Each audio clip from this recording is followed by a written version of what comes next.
Today's agenda is going to talk about things you can do to save money with technology, and I'll explain what you can do. I'll talk about some ways to save, and I'll give you some examples and some resources. Some are in the slides, some are websites, but I'll have notes available and links to all the websites that I mention in the notes as well. So, one of the things that's important is that understanding can help. And I know as adults, we like to learn about technology. The more you can learn about technology, the more you understand enough about it, the more you can probably find solutions to problems, but also ways to accomplish things like saving money that you might not have understood before. And there are not a lot of complicated things. There are a lot of common things out there, and you're probably doing some of these things already to save money. And so we're going to talk about them and understanding a little bit of things and ways you can do it. So there's two principles involved in saving money in generally. With technology, it's about finding free or lower cost alternatives to what you might have to pay for. We use a lot of things for free, like email and other things where we don't pay for them. But there are also a lot of other ways to find lower cost alternatives that you might not have thought about as well. So I'll talk about some of them. And the other way to do it is to buy longer lasting technology. If you can make a piece of technology last longer and make it usable for a longer period of time, you can avoid and save the money for replacing it, but you also get more life out of it. You also get more use out of it. You're able to take advantage of it. So that kind of led me to look at doing some research and putting together this tech topic about 10 tips to saving money on technology. And who doesn't like to save money? Let's take a look at a few of these. One of the things you can do, depending on your cable box and cable service, is that you can replace cable boxes with streaming devices and use a cable company app to watch your TV. I did this with my Spectrum service. Other people can do it, but not all cable services have apps. You may have tried to download an app and use an app on, say, your computer to watch your cable TV service where you can get the cable TV channels. And you may have been able to download to an iPad or a tablet, or you may have been able to download it to something to your phone, and you can actually watch TV channels with your devices. And some streaming devices have that capability as well, so that you can actually eliminate it. So what you probably have now, or you might have if you haven't done this already, is you have a cable company box that has a rental fee associated with it.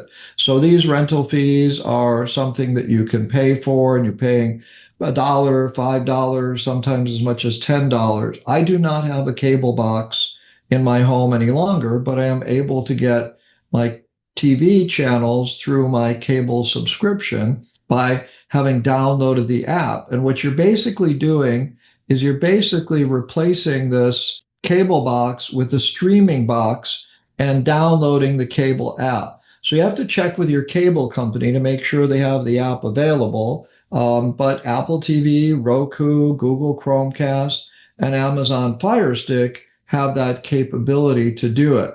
I'm going to share my web browser here real quickly and switch my sharing so that you can see that your Spectrum TV works on Apple TV, and you can download and watch it. And Roku has downloadable apps for Spectrum and Xfinity, but not all cable subscription companies have an app you can download onto these devices. But if you can download them, you can actually eliminate the cable box entirely and make it easy to watch TV just by switching over to the app on your smart device if you want to. So that's one way to do it. And that's another way to look at approaching it so that you can do that. The other way, another way, that number two, is that cutting the cord completely, is that you can go with services like Netflix and Paramount and others that may give you the ability to watch a lot of the TV shows you watch, and you don't necessarily need live TV. When I took a vacation a couple of months ago, I tried an experiment to see whether I could live without live television, because traveling internationally, it's difficult to get live TV. And sure enough, I found I did not really need live television channels. Of course, I call my cable company and they offer me a deal, and you have to deal with people that deal with account retention. But I finally got my price reduced from $280 a month down to $84.50 a month. So you can save significant amounts of money if you can cut the cord completely, but you can also save a lot of money if you just use internet and apps and don't really need to have a cable box. So think about the channels you watch and the services you watch, and there's a lot of ways to save money. Purchasing internet service by itself is a way to go. So you can use all of your streaming applications with them.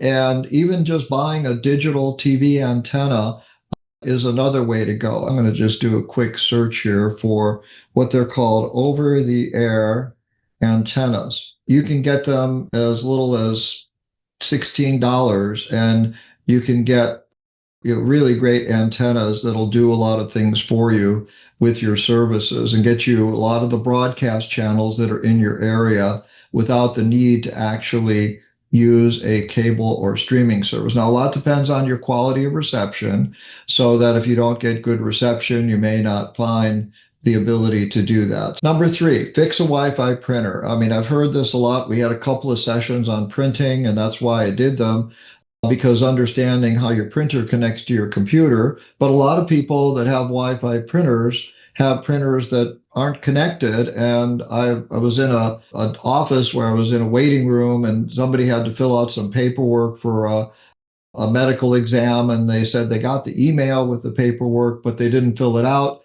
because they didn't have they couldn't print it. Their printer didn't work.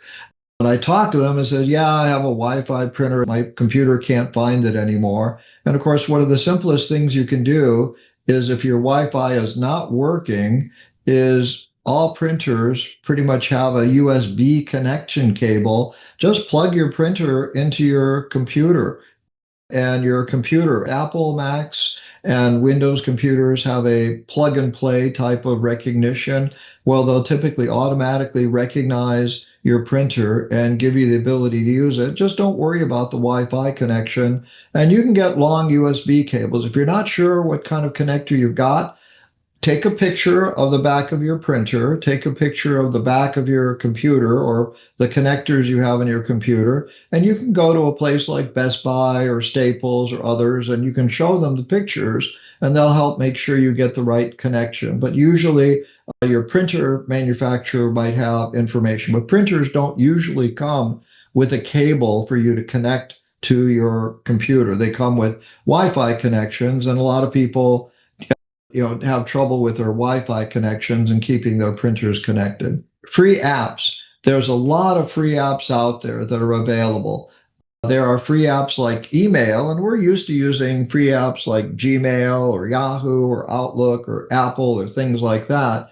But you might not be know that there is a lot of free apps. Some of you use Google Docs, but there's free versions of Microsoft Word. There's free tools like Canva.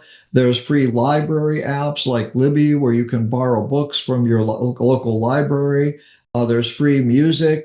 Usually you get it with ads, but it's still free. There's a lot of these apps that are available that you can take advantage of. And there's also a lot of built-in apps into your devices. Our operating systems and our devices come with a lot of apps like Notes, and you can download free Notes apps. You can use the calendars in your device. We get the Photos apps that we're able to use. We get scanning functions. We get maps. And so these are a lot of free things that you may not be always using, but they are available to you, and take advantage of them. Now, one of the big things that I take advantage of is refurbished technology. I use it a lot to take advantage of it when I look at using different types of tools that I've got available to look at different technologies. And there's a lot of them available. So there's Apple certified refurbished products sold by Apple, directly from Apple. You get a 1-year warranty, just like a new product. and a lot of savings on the devices. There are Microsoft certified refurbished. They make the Xbox gaming system. I don't have one, but they also sell refurbished Surface computers, which they make, and they have a very good return policy, refurbished policy as well. Amazon has a great refurbished, renewed guarantee that they provide. And Best Buy has an outlet to a resource that you can take advantage of. And Dell Refurbished is one of the most highly rated refurbished stores you can take a look at. There's Amazon refurbished products backed by the Amazon guarantee. And then there's Apple, certified refurbished that has a whole range of products available. And they have very recent products available on many, many of these as well that you could take advantage of. So they're great tools from Apple, Amazon, Best Buy, and Dell that are available. And many times you'll find, even like if you prefer HP or Lenovo or others, you'll find refurbished products available from them as well. Antivirus subscriptions. A lot of people ask me when we talk about settings and tools that you need for Windows computers and Macs, do we need antivirus? Well, Mac OS has its own built-in protection, and I kind of did some research on this. It includes software that's built into the operating system called XProtect, which always scans for malware. It's got a product called Gatekeeper that blocks untrusted apps from being installed. You might have tried to download an app from the internet.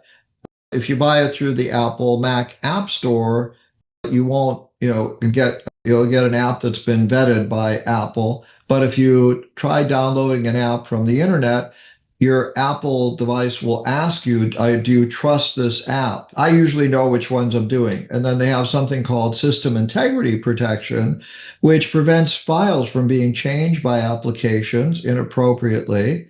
And then they have App Store controls, where if you get an app through the Apple App Store, all the apps are vetted, just like with your iPhone or with your Samsung. If you go to the Google Play Store, mobile devices, when you download apps from the app stores, their apps are vetted and only usually available from the store.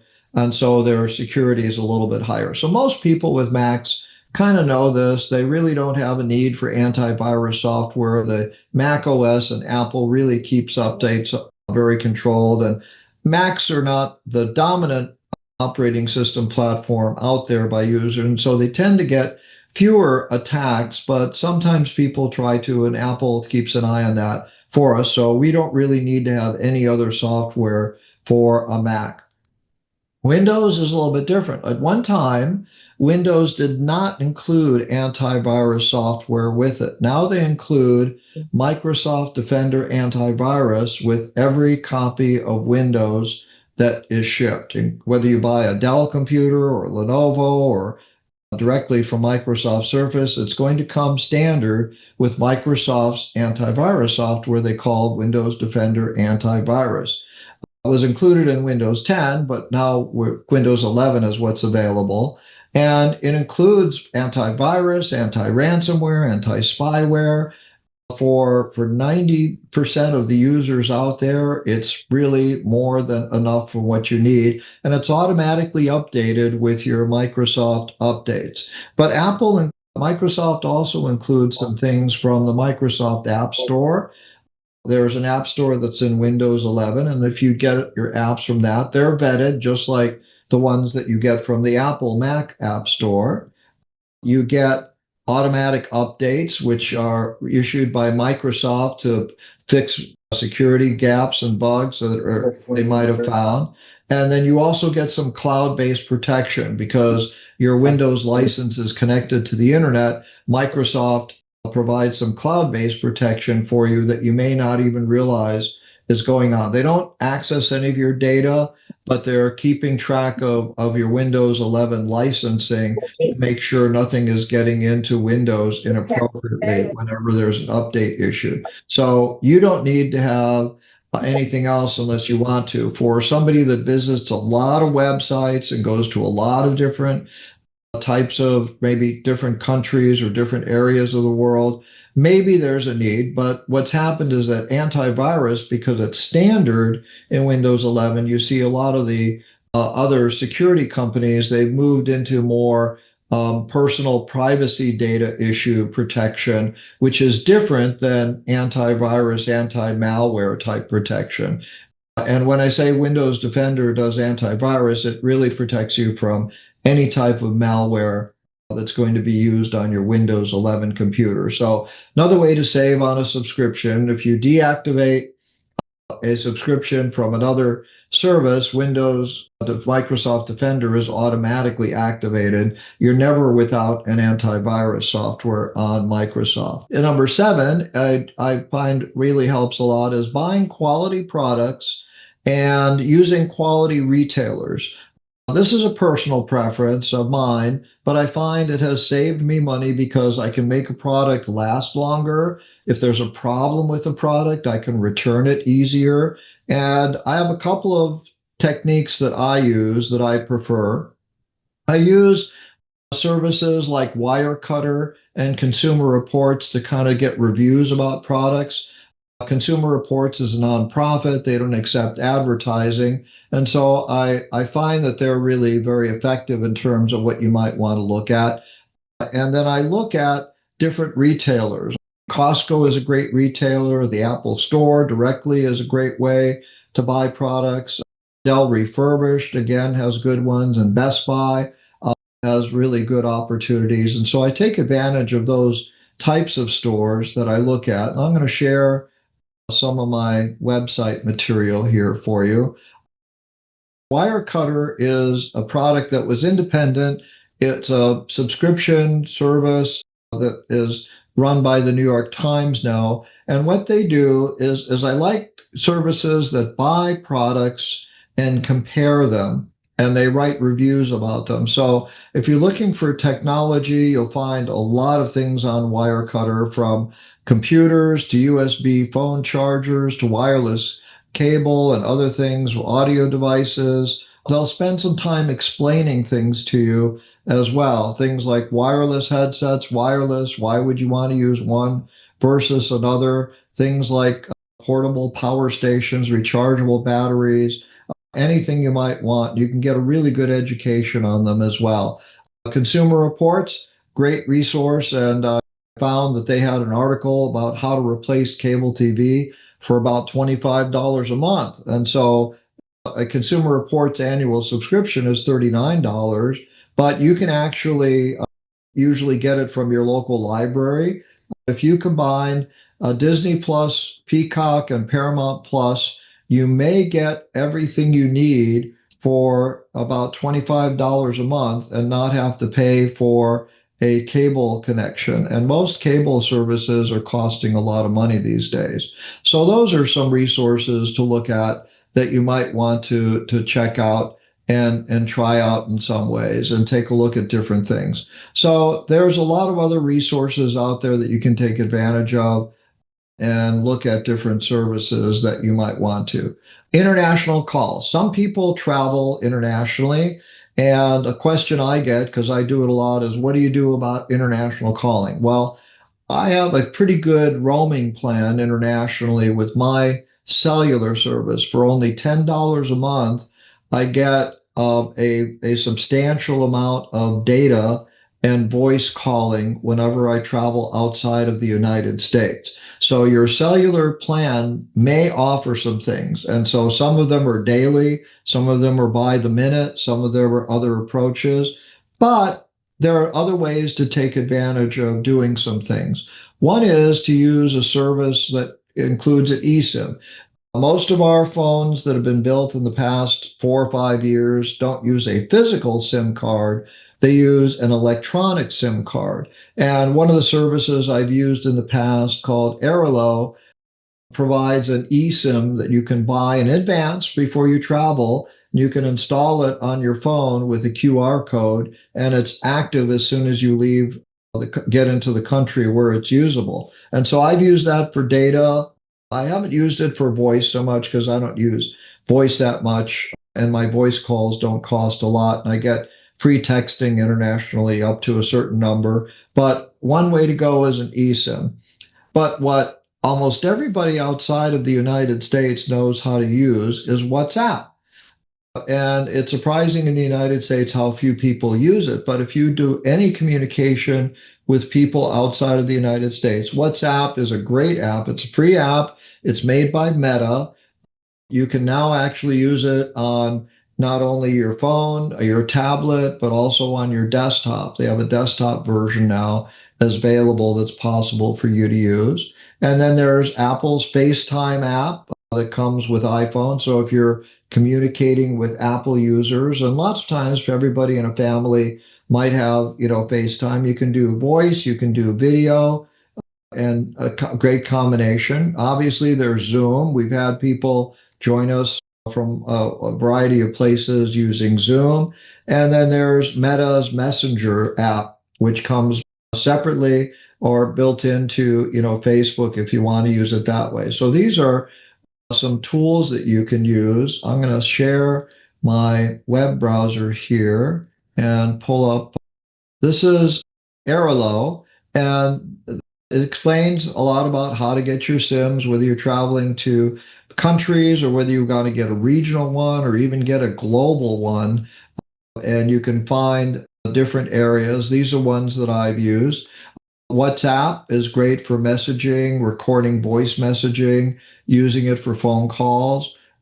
And so those are tools that are available between Airalo, WhatsApp, and some of these other messaging tools. They're just terrific to be able to use for services you might not have thought about before in order to save on calls and communications when you're doing. And a great way to stay connected as well. Subscriptions. There are ways to share subscriptions legally. I'm not talking about violating any terms of service, but what they're typically called are family plans. So that I have a family plan that I use with a couple of applications.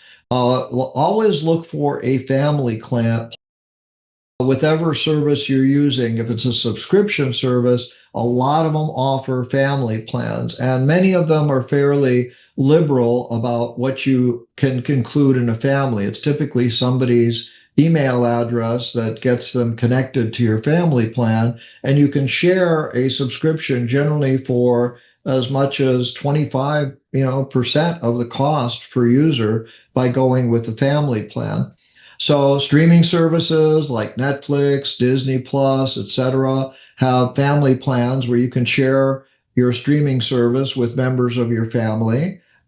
There's Microsoft 365, which an individual subscription I think is around $70 or $80, if I'm not mistaken, but a family plan is just a little over 100. So it's and you can have up to 6 people on that family plan subscription. Duolingo has a family plan. I use it for learning languages. Apple iCloud has a family plan where you can share cloud storage.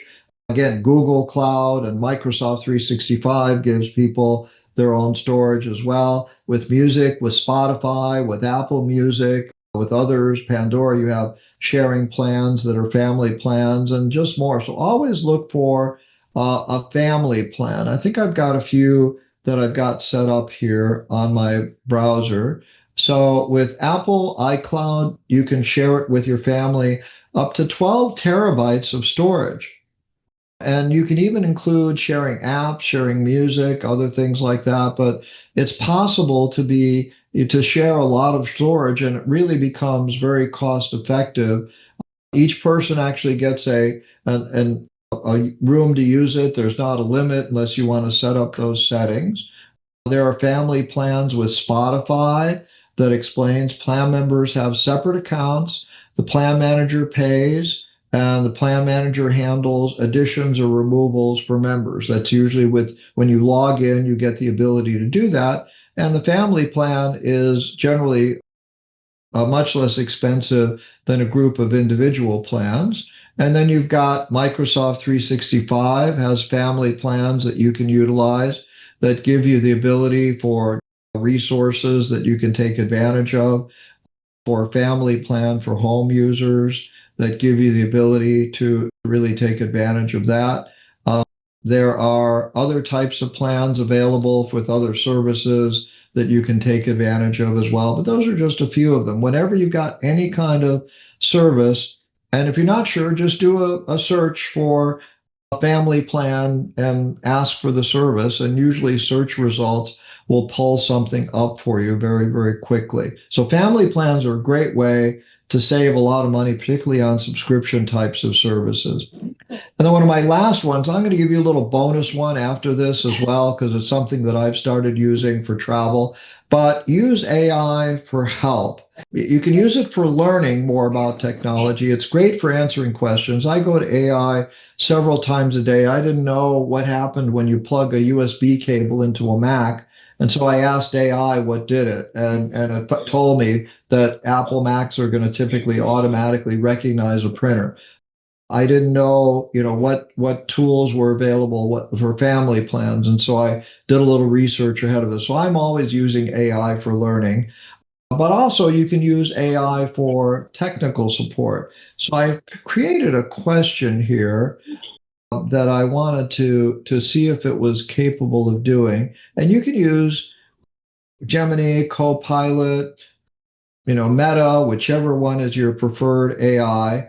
And I'm going to go to my browser here for a minute, go to Google Gemini, and I put in a question: how can I install an eSIM for international cellular service on an Apple iPhone 15? I forget how to, if you don't do something frequently, you might forget how to do it. So I'm going to click submit, and this is Gemini. It's going to go off and answer it for me and give me some information. Check your phone to make sure it's unlocked. Oh, that's a good thing to understand. And how to do it. Go by settings, general, about. So it's going to give you, this is a free Gemini account. Purchase an international eSIM plan. Here's the one I mentioned, Airlo, but there's also a couple of others.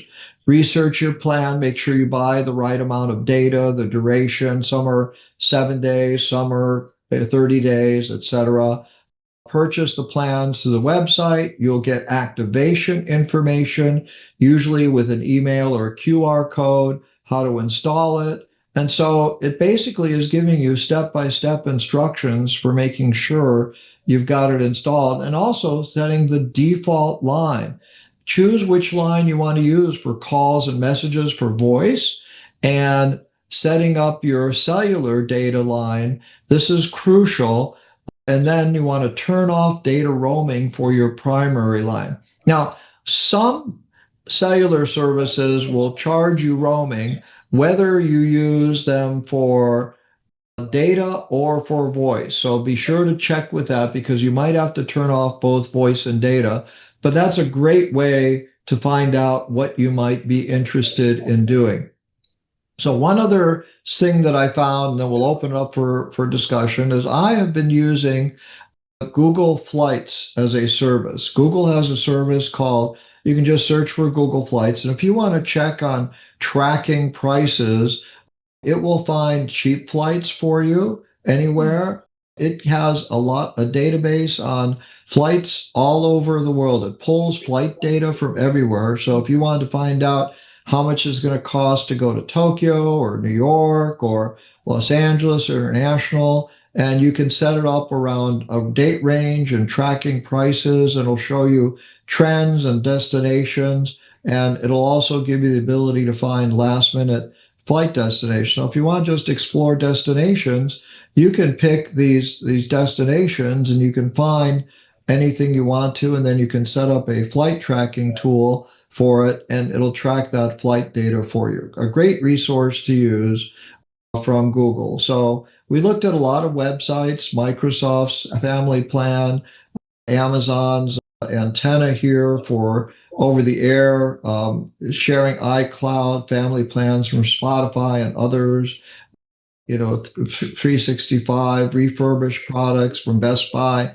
Amazon, Wirecutter, Consumer Reports, ways to save on international communications, and ways to save on flights as well, to get information that you might not be familiar with. So those are some of the tips that I wanted to share with you that I thought would help, ways to think about saving money.